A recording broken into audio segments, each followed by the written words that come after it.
বিস্ফোরণে শোকাহত স্তম্ভিত মমতা বন্দ্যোপাধ্যায় শোক প্রকাশ করেছেন তিনি। দিল্লিতে এই বিস্ফোরণে যাদের প্রাণ গেল তাদের পরিবারের জন্য সমবেদনা প্রকাশ করেছেন। আহতদের দ্রুত আরোগ্য কামনা করেছেন মমতা বন্দ্যোপাধ্যায়।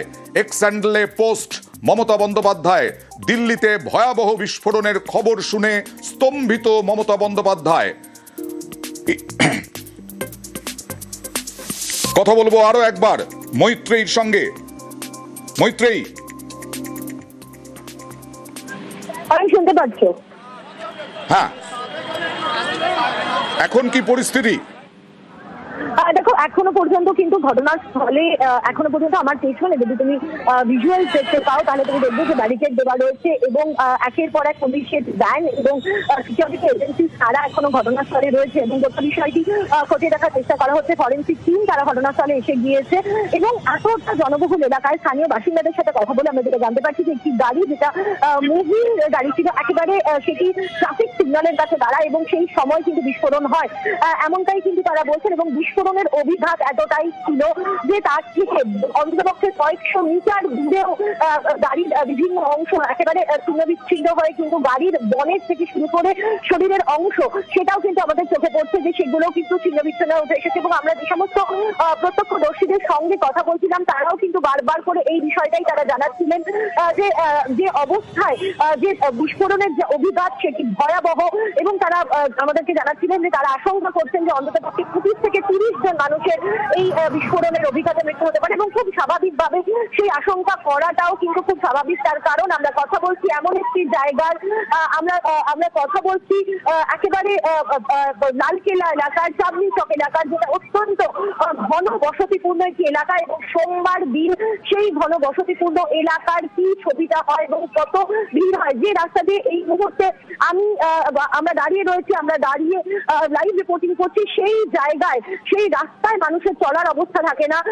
গাড়ি এবং শুধু যে গাড়ির ভিড় তাই নয়, তার সঙ্গে সঙ্গে রিক্সা এবং ই রিক্সারও কিন্তু ভিড় থাকে এবং একেবারে প্যাকটাপ বলতে যেটা বোঝায় সেই প্যাকটাপ অবস্থা থাকে। এবং সেখানেই সন্ধ্যে 7টার মাত্র কিছুক্ষণ সময় আগে এরকম ভয়াবহ বিস্ফোরণ, তার কিন্তু একটা ভয়াবহ ইম্প্যাক্ট রয়েছে এবং তার থেকে প্রচুর মানুষ আহত এবং নিহত হতে পারেন সেই আশঙ্কাটা কিন্তু। এবং যেভাবে প্রত্যক্ষদর্শীরা বলছেন যে কোনো দেহ আস্ত ছিল না, সব ছিন্ন বিচ্ছিন্ন, মানে ভয়াবহ অভিঘাত ছিল এই আজকের বিস্ফোরণে। মৈত্রেয়ী, একেবারেই দেখো, আমরা প্রত্যক্ষদর্শীদের সঙ্গে বারবার করে কথা বলছিলাম এবং যে সমস্ত প্রত্যক্ষদর্শীদের আমরা সামনে পাচ্ছিলাম যারা উদ্ধার কাজে হাত লাগিয়েছেন তারাও বলছিলেন যে তারা যে যাদেরকে উদ্ধার করেছেন, হয় যারা জীবিত অবস্থায় যাদেরকে তারা উদ্ধার করতে পেরেছেন তারা একেবারে ক্ষত বিক্ষত হয়ে রয়েছেন এবং এরকম অনেকেরই রয়েছে যাদের শরীরের বিভিন্ন অংশ উড়ে গিয়েছে। আমরা প্রত্যক্ষদর্শীর সঙ্গে কথা বলেছি, তিনি বলছিলেন যে শরীরের বিভিন্ন অংশ ছিন্ন বিচ্ছিন্ন হয়ে গেছে, সেই ছবি তারা দেখতে পেয়েছেন। এবং বিস্ফোরণের অভিঘাত এতটাই ছিল যে বহু দূর থেকে, দেখো একেবারে যদি বলা যায় চাঁদনী চক থেকে আইটিও পর্যন্ত, অর্থাৎ যদি ধর্মতলা বলা হয়, যদি চাঁদনী চকটাকে যদি কলকাতার বাসিন্দাদের জন্য বোঝার সুবিধার্থে যদি ধর্মতলা এই চাঁদনী চক এলাকা হয় তাহলে অন্ততপক্ষে শিয়ালদা রাজাবাজার পর্যন্ত বিস্ফোরণের শব্দ শোনা গিয়েছিল।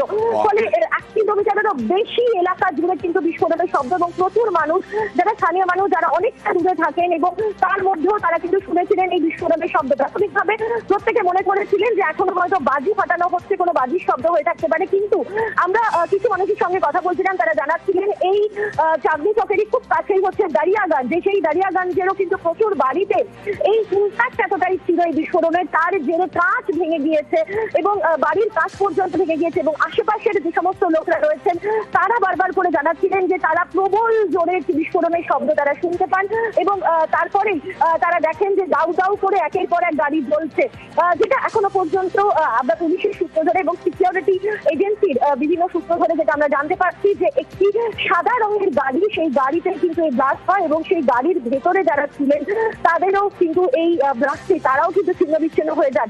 ফলে এখনো পর্যন্ত যেটা মনে করা হয়েছে যে এটা কোনো সুইসাইড অ্যাটাক বলেই কিন্তু এখনো পর্যন্ত সিকিউরিটি এজেন্সি। কারণ আত্মঘাতী হামলা কেন বলা হচ্ছে? ভেতরে বেশ কয়েকজন ছিল, এরকমটাই প্রত্যক্ষদর্শীরা বলছেন। আত্মঘাতী হামলা এখনো পর্যন্ত যদিও কোনো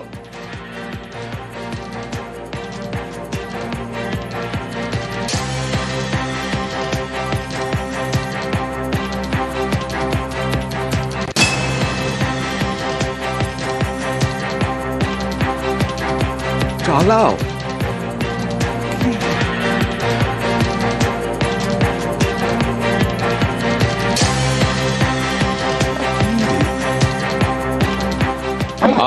आज करीब 6:52 पे एक यहाँ पे रेड लाइट पे एक स्लो मूविंग व्हीकल जो रेड लाइट की तरफ आके रुका था, उसमें एक ये एक्सप्लोजन हुआ है। उस वक्त गाड़ी के अंदर जो पैसेंजर्स उसके अंदर ही थे और इस एक्सप्लोजन से जो है आसपास की गाड़ियों में भी क्षति हुई। जैसे ही इसकी खबर मिली, हम सारी एजेंसीज जो है, Delhi police, FSL, NIA, NSG, उनकी टीम्स यहाँ पे आ चुकी हैं और हालात का जायजा भी ले रही है। हर तरीके से इस जो है एक्सप्लोजन के बारे में जांच की जा रही है।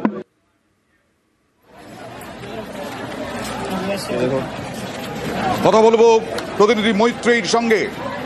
মৈত্রী, এখনো পর্যন্ত কতজন আহত? যা জানা যাচ্ছে 30 জন, তার মানে মৃত্যুর সংখ্যা, নিহতের সংখ্যা আরো বাড়ার আশঙ্কা। তুমি স্পটে যে অভিঘাতের চিহ্ন এখনো পর্যন্ত রয়েছে, তুমি যেটা দেখছো।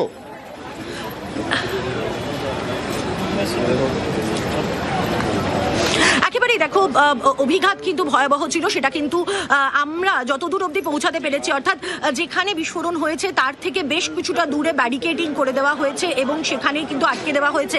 কিন্তু আমাদের যেখানে ব্যারিকেডিং করে দেওয়া হয়েছে তার পাশেও কিন্তু আমরা দেখছি যে বিস্ফোরণের জেরে উড়ে যাওয়া গাড়ির যে বনেট রয়েছে সেটি উড়ে পড়ে এসেছে এবং শরীরের বিভিন্ন ছিন্ন ভিন্ন অনুমান করা যাচ্ছে এবং এই মুহূর্তে সমস্ত এজেন্সি তারা রয়েছে এবং অন্তত পক্ষে এখনো পর্যন্ত অফিসিয়াল ফিগার দেওয়া হয়নি। 30 তারা রয়েছে এবং অন্তত পক্ষে এখনো পর্যন্ত অফিসিয়াল ফিগার দেওয়া হয়নি। 30 জন আহত চিকিৎসাধীন রয়েছেন এবং যেটা জানা যাচ্ছে যে 8 থেকে 9 জন তাদের মৃত্যু হয়েছে, কিন্তু 10 জনের মৃত্যু হয়েছে।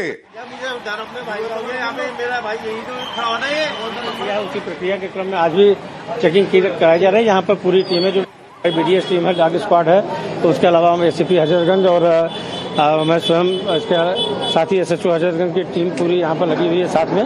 वो चेकिंग जो हम करा रहे हैं, ये व्यस्ततम मार्केट है, आप भी जान रहे हैं। इसके अलावा हमारे रेलवे स्टेशन और जो मेट्रो स्टेशन है, संवेदनशील स्थान है, वहाँ पर हम चेकिंग कराएंगे आज। तो क्या दिल्ली में जो अभी ब्लास्ट हुआ है, क्या उससे कुछ कनेक्शन है यूपी में, जिस वजह से उस बिंदु पर भी हमारी सतर्क दृष्टि है। उच्चाधिकारीगण के निर्देश में ये जो चेकिंग है, चेकिंग प्रक्रिया जारी है। अच्छा, कब तक ये चेकिंग चलेगी और क्या निर्देश दिए? जो व्यस्तम इलाके हैं उनके हम जो भीड़ भाड़ वाले क्षेत्र हैं অন্য রাজ্যেও যে হাই অ্যালার্ট জারি করা হয়েছে সে কথাই বলছিলেন পুলিশ আধিকারিক। বিশেষ করে দিল্লির বিস্ফোরণের পরে মুম্বাই, কলকাতা, গুজরাট সব জায়গায় হাই অ্যালার্ট জারি করা হয়েছে।